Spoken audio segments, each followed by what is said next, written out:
Hello and welcome to the latest episode of the Racing News 365 podcast, and one which is very special. The reason why it's special, well, joining myself, Nick Golding, and lead editor Ian Parks is none other than 13-time Formula One race winner, David Coulthard. David, firstly, thank you so much for your time and coming on this podcast. How are you and what have you been up to during the winter break? Yeah, good, thanks. It's come around pretty quickly, hasn't it? You talk about the winter break. It seems like a distant memory. I went straight to a vacation off the back of Abu Dhabi, which was a brilliant idea, given that we were in the Middle East already.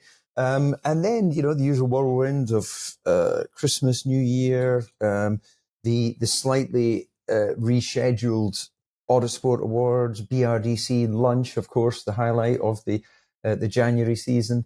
Bit of skiing, and I've been at some UK tracks because my son is entering GB4 this year, fantastic championship that Jonathan Palmer, former Grand Prix driver, presides over. And well worth any recently divorced fathers out there who can't quite stretch the budget as far as some of the more European championships. I think it's, in all seriousness, I think the UK is a fantastic array of tracks, places like Oulton Park, that sort of, the car's constantly moving and dancing as you approach the corner, which I think gives good learning for the young drivers in comparison to all of the modern Grand Prix tracks, which are so sculpted and so beautifully prepared that, if there's a little bit of rubber on the track, the drivers go into a flat spin.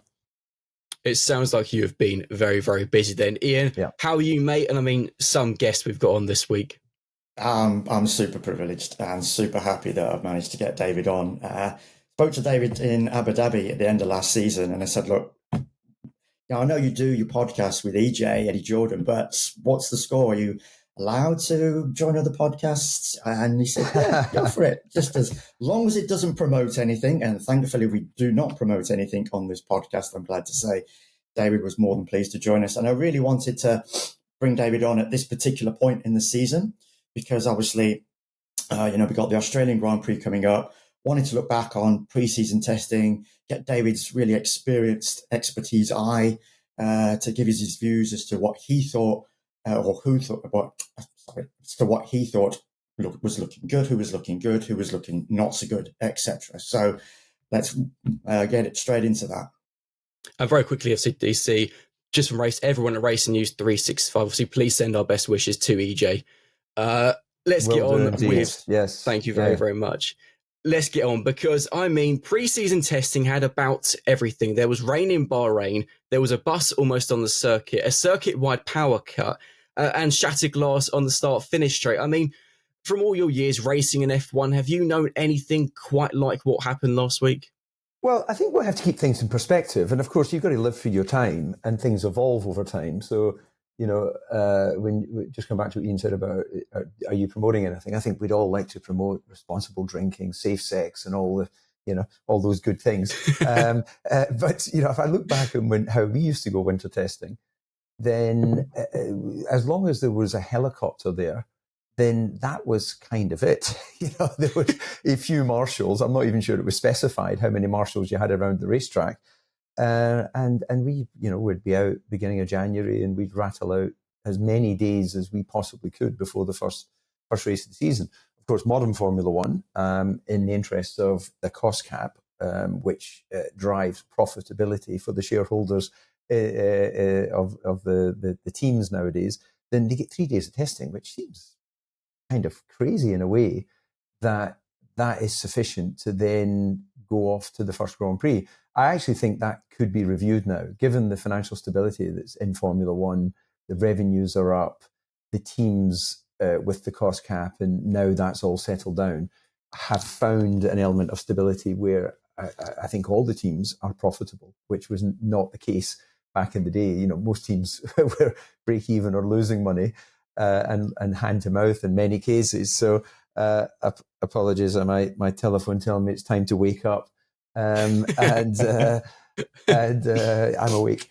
So I think that the fact that it's it's so regulated and so monitored and televised, then things like you mentioned, that, touch wood, no one was injured. You can't control the rain. Yes, it's not great, a bus driving on the track, but there's only 10 cars out there at any given time, and therefore it's not like it's a free for all. I was at Silverstone last week, and you've got general tested, you've got Formula Fords out with Formula 3s, out with Formula 4s, out with some classic single-seater. That's what I grew up on. I remember testing at Silverstone with a Formula One Lotus on track when I was in an Opel Lotus car. I looked in my mirrors halfway down Hanger Straight, couldn't see anything. The time I got to Stowe, I had a Formula One car overtaking me. So, we can wrap things in cotton wool to the nth degree. But a very long answer, which you probably didn't want, to say, I think everything's fine. I think it's fine. Good stuff. I think one of the points that David has raised, though, and I'd be intrigued to get his view on this, is that, as he's mentioned, only 3 days of testing. We've got 5 rookies going into this season, one of whom has had 3 Grand Prix last season, so rookie-ish. And, of course, Jack Doohan had 1 Grand Prix at the very end of last season. Abu Dhabi, of course, he's definitely a rookie. But overall, David, could you have ever imagined going into your rookie season with just 1.5 days of testing under your belt? It's surely unheard of back in the day, of course, because there was so much unlimited testing, but it just seems unwise to have that. I know they have all the simulator time, etc., but just a different world nowadays. Well, it is, but I think that adaptability is part of the skill set of racing drivers. Ayrton Senna, to name one of the very greatest, arguably the greatest, went straight from F3 to Formula One. Kimi Räikkönen went straight from Formula Renault to Formula One. Did his first test around Mugello, a proper scary racetrack, and impressed Sauber, and then suddenly he's a Grand Prix driver. There's many other examples of drivers with I think in Kimi's case, he'd only done like 20 odd or 30 circuit races in cars prior to being a Grand Prix driver. I had done 3 years of testing with Williams, testing for Mansell, Prost, beginning of the season for Senna. But the first time I actually drove the FW16, which was the 94 car, was rolling out the pits for qualifying in Barcelona, because pre-season testing had been filled with Ayrton and Damon testing the car. So I'd never driven the car, and I'm going out to qualify. So, I wasn't a rookie, but it was a brand new car, and I had 4 sets of tires and an hour to go out and discover it. So you just have to get on with it, really, don't you? Antonelli is undoubtedly the best prepared of the rookies in terms of mileage. Mercedes understandably have had a couple-year-old car, and he's tested extensively to bring him up to speed. And if you're good enough, you're old enough, and if you're good enough, you're not too old, as shown by Max coming in at 17 and Fernando still being there at 43, 44, whatever age he is. Of course, you can't put a wise head on young shoulders, but talent's talent. So inevitably, the young rookies will be better versions of themselves by the time they get to the ripe old age of 25. But if they're quick enough, they'll just show their speed behind the wheel. If they're not, then being a rookie isn't a good enough excuse nowadays. On the topic of rookies, and you can settle a debate we've been having at work, Liam Lawson, obviously he's done 11 races over the last 2 years. Is he a rookie or is he not a rookie? He's a Grand Prix driver. So, just coming back to the previous question as well, I just don't think we should look at people as, it's their first year. Yeah. You get one chance to make a first impression, and then you get, if you're lucky, a season to show that you're good enough to continue in Formula One. And that would be the same in most sports. Maybe team sports are slightly different, and definitely Formula One, where you're committed to 2 drivers for the season. But a number of teams have reserve drivers. Alpine have got a couple of reserve drivers, one with a bit of experience and another one that's very highly considered as a driver. So you're always going to want to go for performance over anything else. So you've just got to get on with it. Whether Liam's got 10 races advantage, 11 races advantage over the other rookies, I don't think matters. He will just be directly compared to Max. If he gets closer to Max or beats Max, he has a long career in Formula One. If he doesn't, then, the bell will ring and in will come the next contender.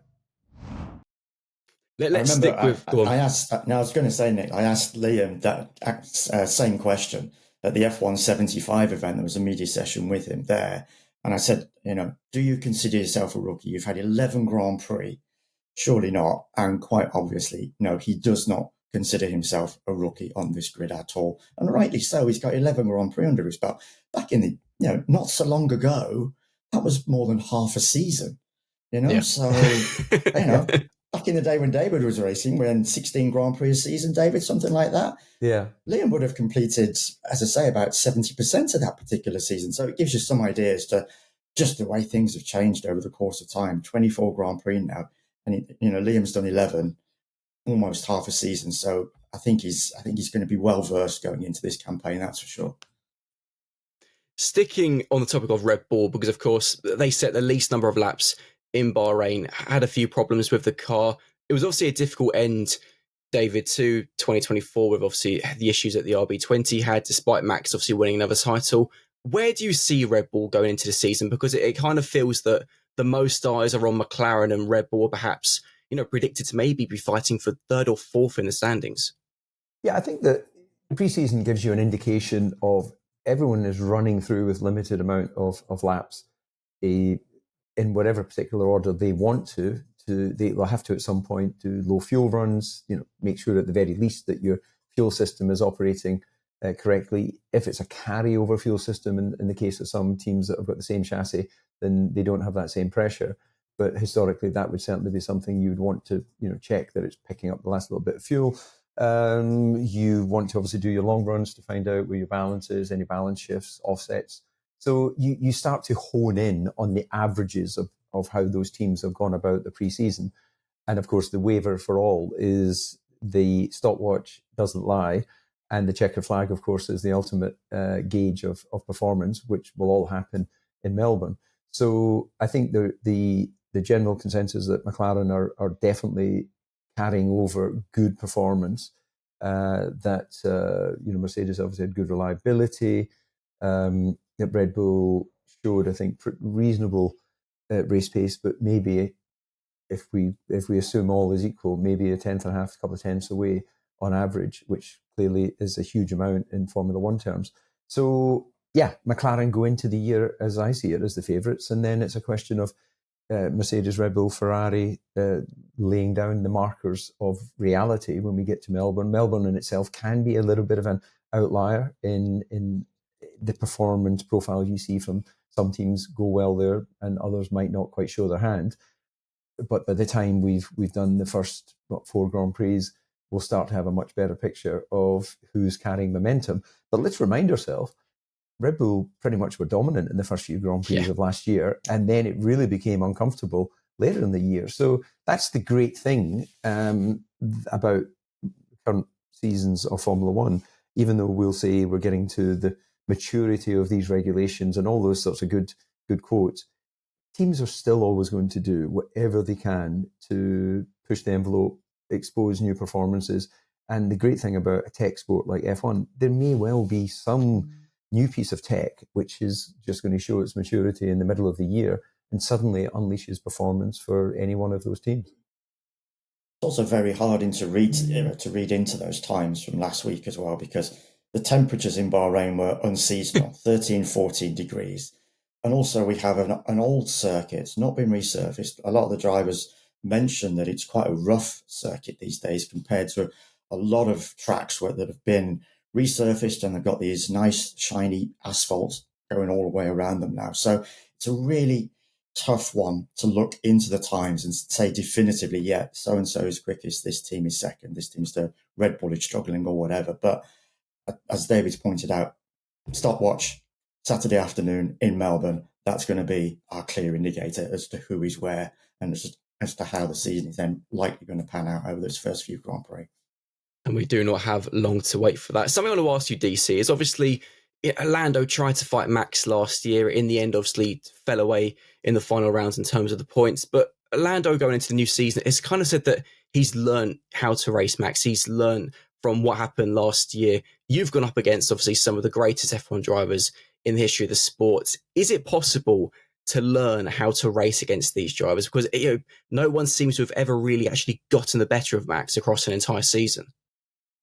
I think that if I look at my own career, and I'm definitely not putting myself or consider myself one of the greats of the sport, but I had a fair crack at it, and I had some good teammates and some big competitors. I think that for me it took, what did I start, 23, 24 in F1? I think 30 was where I really started to feel complete in terms of experience, not just of driving a Grand Prix car, but in life. And that enables you to make better decisions and be more considered and just experience. There's no substitute for that. So what we were talking about earlier, speed, you either have the speed or you don't. I don't think you can manufacture a miracle. To take a line from a Robbie Williams song, they're all good. Where we know we're looking for exceptional. And clearly Lando has shown himself to be exceptionally fast. And whether the overall package of consistency and maturity and the learnings that he feels that he took out of last year manifest themselves in a much bigger and stronger season, I would expect yes, because I've got no reason to believe he's not going to continue to improve in the way that all people do. And we should, that's the point at which you should stop, is the point at which you feel you're not improving. And that's certainly for me in my journey. My last season going into that year, pre-season, I just didn't feel that there was any more stones to unturn. I'd had 14 seasons trying everything physically, mentally, understanding how to work with the team, be more efficient in all the aspects of what it takes to be a Grand Prix driver. So Lando's a long way away from that point in his career. So yeah, and that's one of the things I think that's so exciting about current Formula One, putting Lewis and Lando to one side, Fernando, to one side, who have earned the right to be considered two of the greats of the sport. We've got such a group of young drivers that are going to continue in their development and their potential over the coming 5-10 years. Then I think we're going to be very well served. Some of them will continue to just add layer on layer. Others maybe have already peaked. We don't know. But if we look at going back in time, we look at someone like Nigel Mansell, who I think it was Peter Collins had said that he would never win a race as long as he had a hole in his arse. Well, he not only went on to win 30 odd Grand Prix, he won a world championship at 39 years old. So certain drivers either find the opportunity late in their career or find the maturity and the package to exploit the opportunity later in their career. I think there was a stage last season. Yeah, I think there was a stage last season when we came out the Austrian Grand Prix and Lando and Max had that great wheel-to-wheel battle for several laps. And Lando came out of that quite feisty in the post-race press sessions, and he was really quite critical of Max. And then the following week, we got to the Silverstone British Grand Prix, got to Silverstone in the British Grand Prix, and it was almost like whatever conversation Lando and Max had over those intervening days, Lando had almost become apologetic in some respects for what had taken place. And I felt at that stage that was a little bit of a turning point in their on-track coming togethers.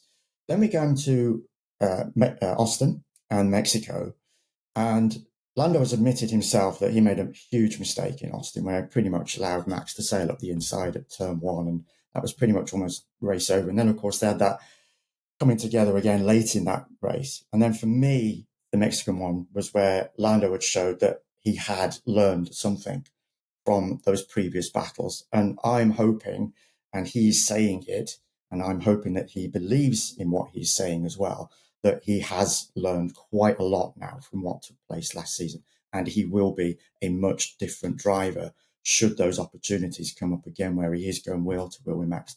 Might be a different driver on this occasion. He could be a Lewis, it could be a Charles.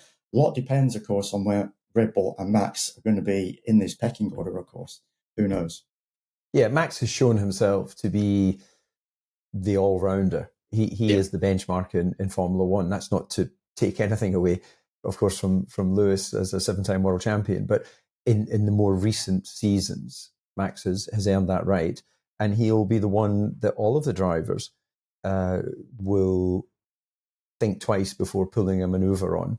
Lewis, actually, and I said this last year, that he's actually remarkable in that he's fairly uncontroversial on track as a driver. He hasn't been involved in many incidents and accidents over the years. A couple of them more recently, of course, have been with Max, Monza and Silverstone. But for the rest of his career, he's been incredibly clean, and he's been able to do that winning and be that successful with that as his sort of calling card. But as a side of that perception, the drivers, if they see an opportunity, will probably just go for it. With Max, because of his perception, in the same way I would approach Michael in a different way than I would Mika, or Jean Lacy, or guys that were very straightforward to race with if there was an opportunity. Michael was a lot more complicated to race with because he was just so uncompromising.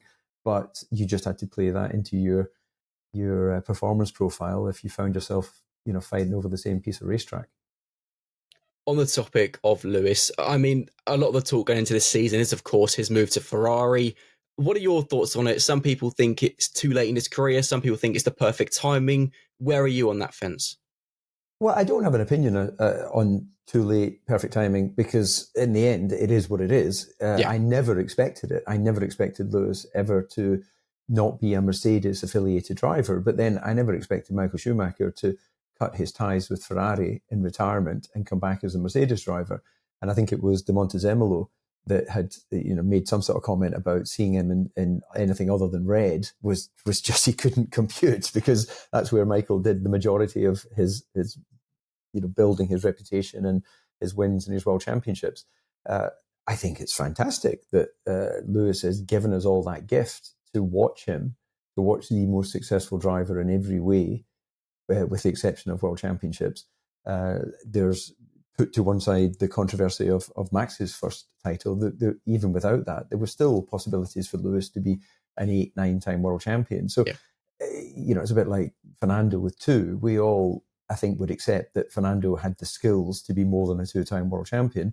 It's just the way things played out. That's what he's got on his CV, and that's probably where he'll end on his CV, because time will keep marching on unless Adrian and the team at Aston deliver the magic bullet for the 26 car, which is possible. And then, the big challenge for Fernando would be, can he beat Lance Stroll across a season? A bit of delayed snigger from you guys. No comment. Yeah, I know. But I think it's a gift that Lewis has taken on that challenge. And I'm curious. I sit in the camp that I think that Charles at 26, 27 is one of the quickest guys in Formula One over a single lap. And therefore that could be challenging for Lewis based on where he finished up alongside George at Mercedes. Now, that's an opinion based on most recent data. It's not a fact. Because what you have probably found, and I've certainly found, is the minute you say something that is a different opinion from those who are in the absolute diehard Lewis fans, they don't mind you having an opinion as long as it's the same opinion as them. So I don't have the factual information as to what's going to happen this year. I just have the most recent data, which would suggest it might be challenging for Lewis to consistently outqualify Charles. If he does, then what I would be I'm sure commenting on in commentary and on the podcast with Eddie and all the rest of it, is that it's been revitalizing for him to go to Ferrari, because Lewis was always one of the quickest guys in qualifying. It's the backbone of the greats, the exceptionals, is they can qualify and they can race. And, there hasn't really been an exceptional that I can think of. There's been guys who've won world championships, winning one race in a season. I don't think there's ever been anyone who's won a world championship that's never won a race, but they've just been consistent, unless your encyclopedic brains will tell me otherwise. But normally the true greats, have been incredible in qualifying and just winning machines when they had the opportunity. So will Lewis win an 8th title at Ferrari? He could, but the thing that decides that is the performance of the car and his relative performance to Charles, to state the bloody obvious. David, how much store do you set in the fact that a lot has been made that with the ground effect era that really unsettled Lewis.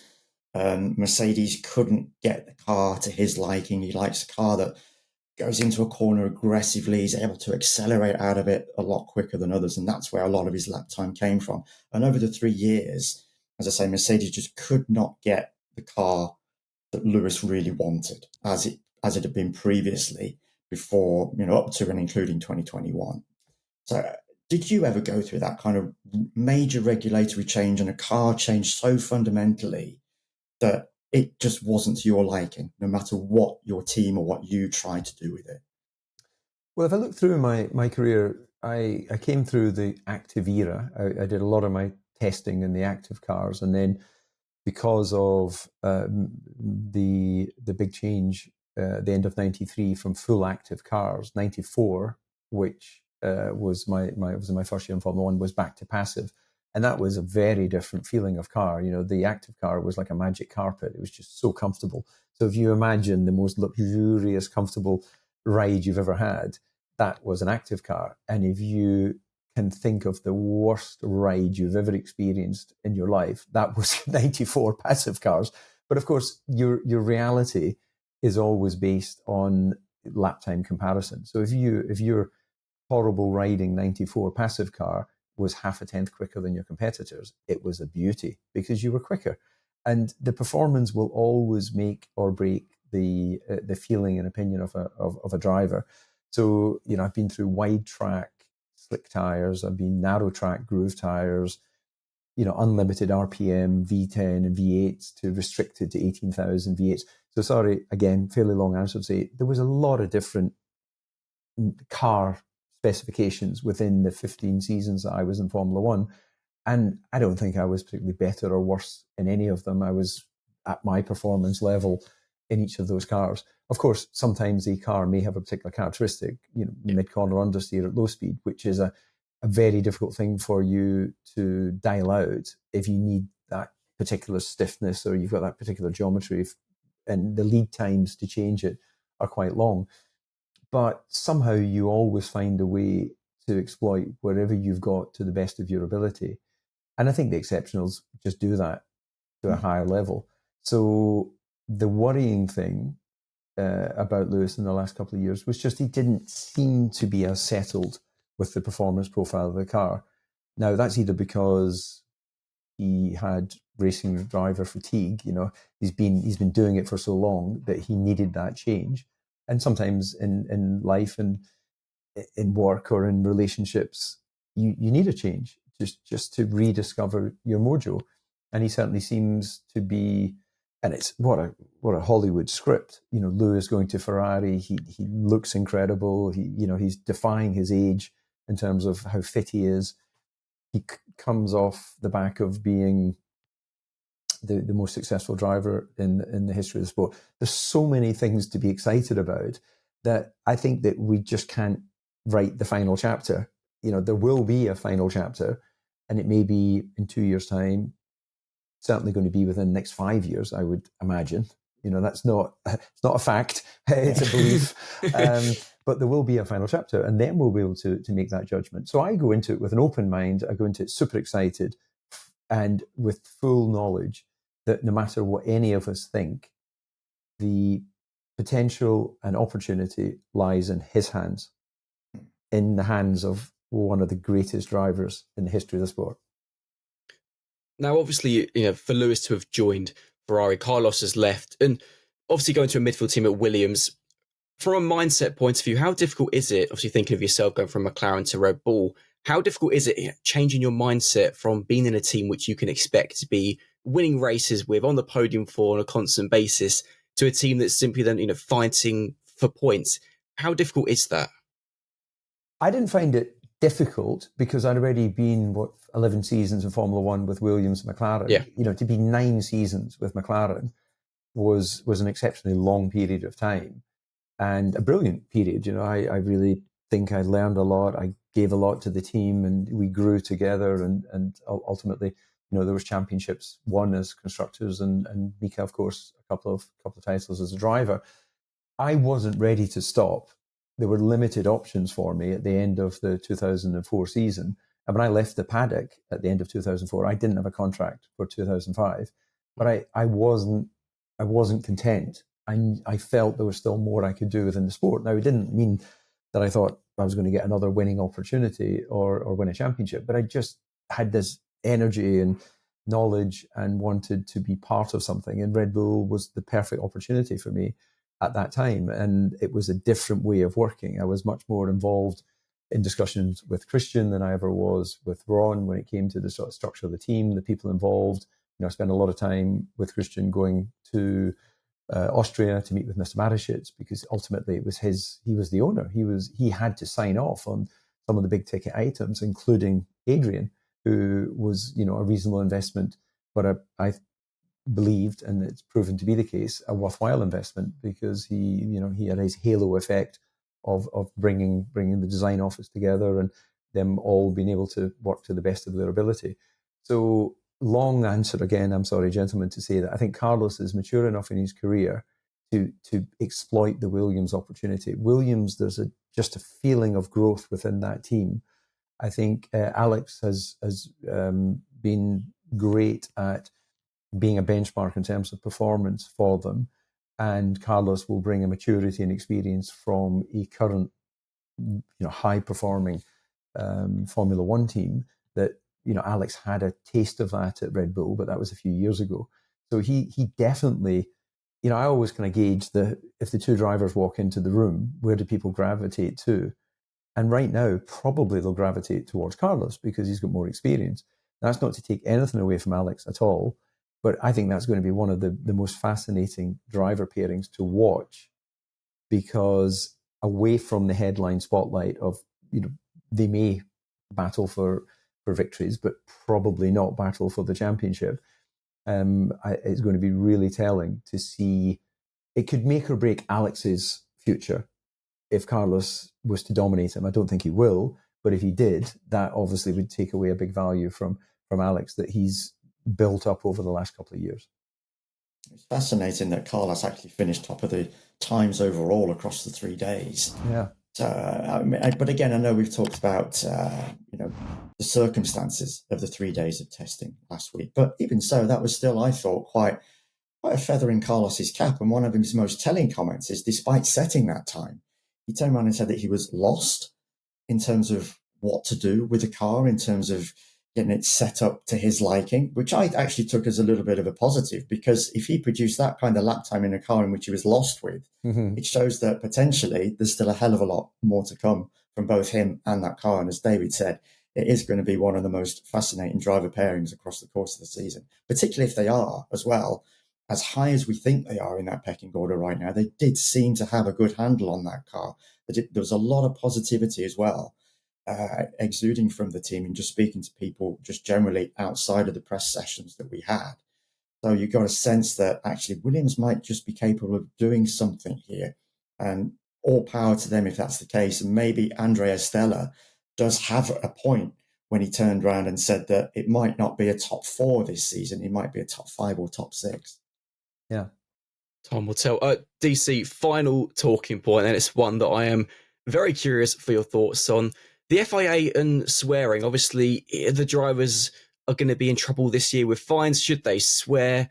What are your thoughts on it? Because from an outside point of view, it kind of feels like they're almost trying to control a driver's personality a little bit. Could you imagine during your career effectively knowing that every time you swear, you're going to get a slap on the wrist with a fine? Well, you very kindly did a call out to Eddie Jordan at the beginning of this podcast, and you, if you allow me to ident the podcast, it's called FFS, for fuck's sake. And I think that, of course, anyone in the public eye, and especially if you're a professional sports person, where you're being a professional means you're being paid to do what you would do for nothing. But it's because brands want the association with the sport, with the teams. They want that technology transfer. They want the perception publicly of how they are as a company. And I think that, of course, profanity is widespread in society. So it's quite difficult to remove something But I think that them expecting the drivers to be role models in environments where there is calm, considered place to answer questions, I think is fine and it's fair.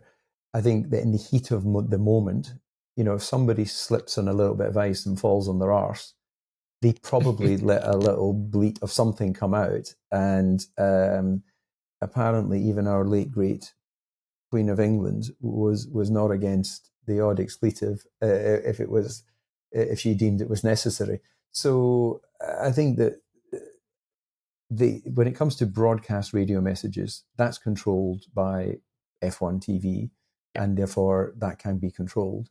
If it's in a press conference, then that's probably not appropriate.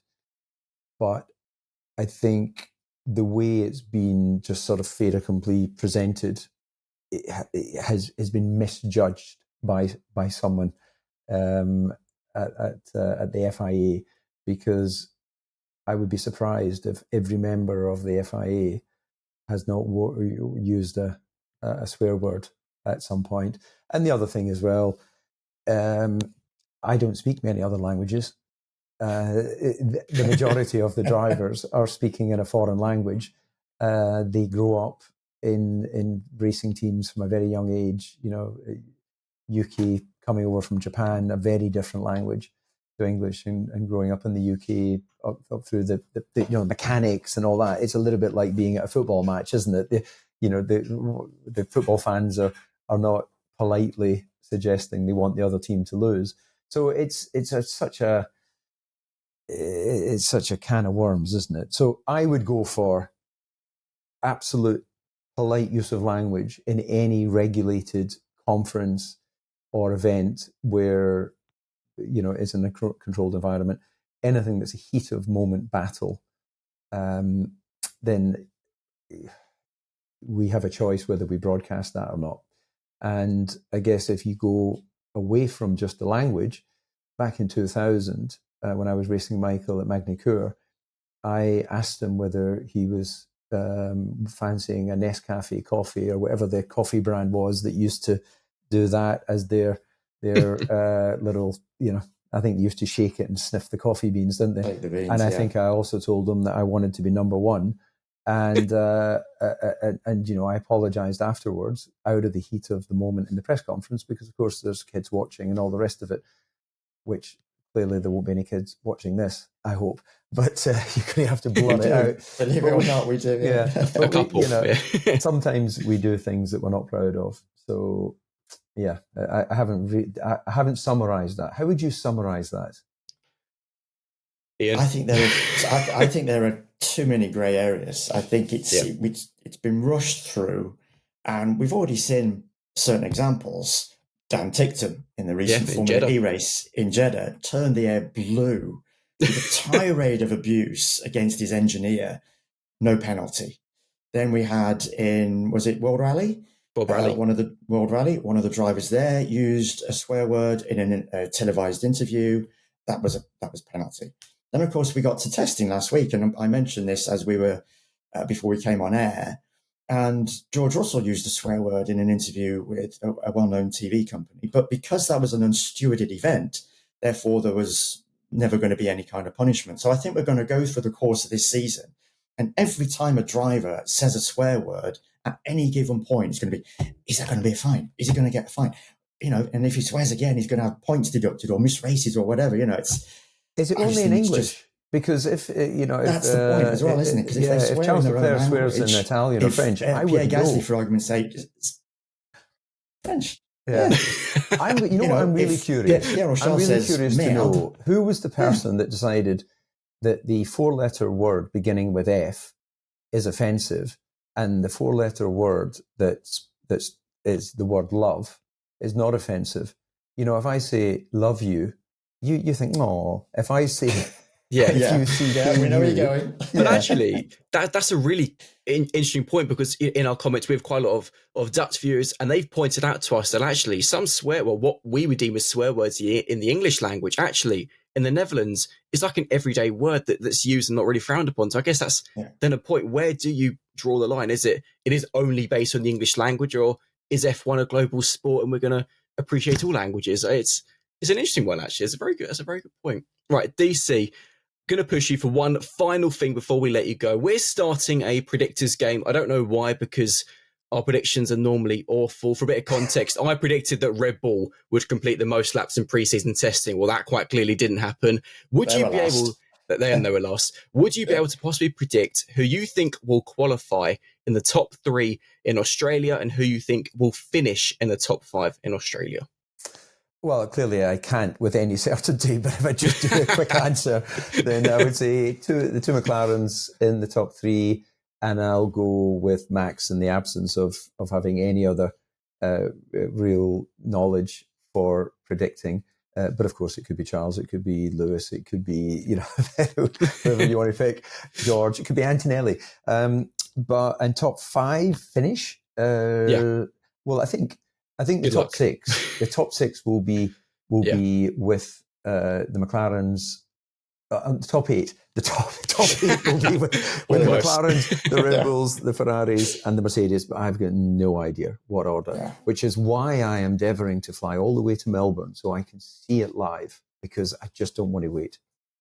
Well, none of us can. David, thank you so much for your time. Viewers, I hope you've enjoyed this one. Be sure to let us know in the comment section your thoughts on this episode, and of course, your thoughts looking ahead to the season opening Australian Grand Prix. From David, Ian, and myself, we'll see you later. Bye, guys.